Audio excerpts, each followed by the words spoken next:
mě sekneš, ty. Akce, jedem! Zabrali!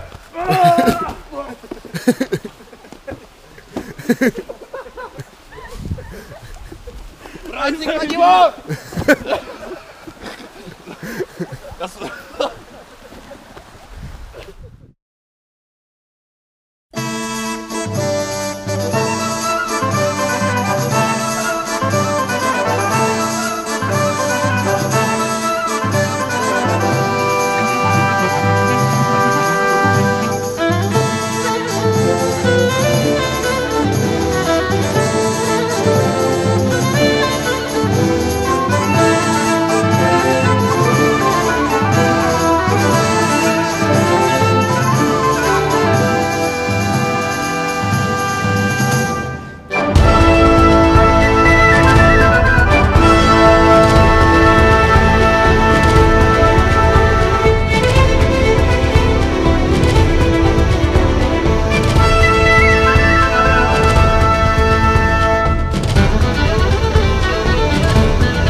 Turku od pera na hlavu.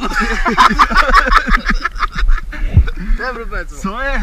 Ty jsi jak orangutan s mnou. Už máš zaplý, vzera? Jo, tak jo. Vyká to? Jo. Tak si. Raz, dva.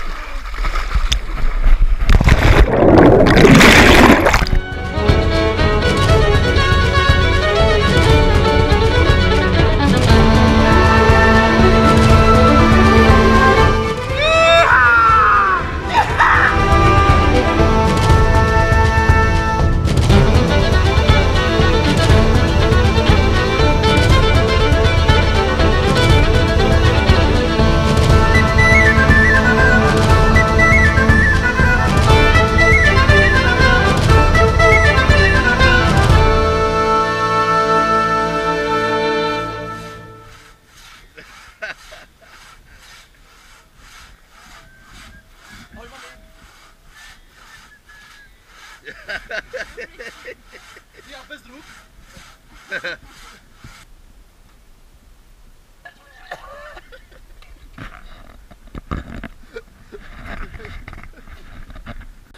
Dobrý den, dnes je 7.7.2013 a náš potravinový inspektor objevil něco, co asi snad nikdo v životě nikdy neviděl.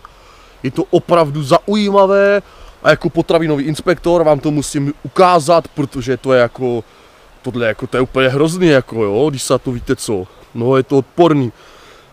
Jo, tak co tady vidíme, no, já bych řekl, že to vypadá jako žaludeční šťávy pana nejmenovaného Dalibora Krlca na slámy, ale opravdu nejmenovaného. A když se můžete podívat, tak tady vidíte salámek, tady jsou nějaký brambůrky a křupky, tohle je včerejší třesnečka, tam to možná vypadá na další brambůrky, tady to vypadá trošku na vajíčko, co? Ano, a to je konec potravinového inspektora.